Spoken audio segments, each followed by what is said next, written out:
മിഹോക്ക് is weaker than Shanks.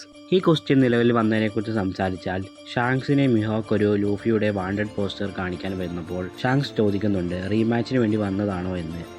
എന്നാൽ മിഹോക്ക് പറഞ്ഞ ഒരു എക്സാക്ട് വാക്കിൽ നിന്നാണ് ഫാൻസ് വിചാരിക്കാൻ തുടങ്ങിയത് മിഹോക്ക് ഷാങ്ക്സിനേക്കാൾ വീക്കാണെന്ന്. ഷാങ്ക്സിൻ്റെ ഒരു ഹാൻഡ് ഉള്ളപ്പോൾ സ്കോർ സെറ്റിൽ ചെയ്യേണ്ട എന്നാണ് മിഹോക്ക് പറഞ്ഞത്.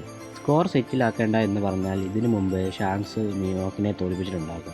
എന്നാൽ പിന്നെയും ഒരു ചോദ്യം ഉയർത്തി വരുന്നുണ്ട്, മിഹോക്ക് വീക്കാണോ എന്ന്. The answer is definitely not. ഷാങ്ക്സിൻ്റെയും മിഹോക്കിൻ്റെയും ഒരു സീരിയസ് റൈവലറി ആയിരുന്നില്ല. ഇവർ തമ്മിൽ ഫ്രണ്ട്ലി ആയിട്ടുള്ള റൈവൽസ് ആയിരുന്നു, just like Koby and Luffy. രണ്ടുപേരും തമ്മിൽ ഫ്രണ്ട്ലി ആയിട്ടുള്ള ബാറ്റിൽസാണ് ചെയ്തുകൊണ്ടിരുന്നത് to make each other strong. ഇവർ രണ്ടുപേരും തമ്മിൽ similar or almost similar power hold ചെയ്യുന്നവരായിരുന്നു. ചിലപ്പോൾ ഇവർ തമ്മിലുള്ള ലാസ്റ്റ് ഫൈറ്റിൽ ഷാങ്ക്സ് മിഹോക്കിനെ തോൽപ്പിച്ചിട്ടുണ്ടാകും. But that doesn't mean Mihawk ഷാങ്ക്സിനെ തോൽപ്പിച്ചിട്ടില്ല. ഷാങ്ക്സ് ആൻഡ് മിഹോക്ക് ഇവരിൽ സ്ട്രോങ് ആരാണ്? കമൻറ്റ് ബോക്സിൽ നിങ്ങൾക്ക് തോന്നുന്നത് അറിയിക്കൂ.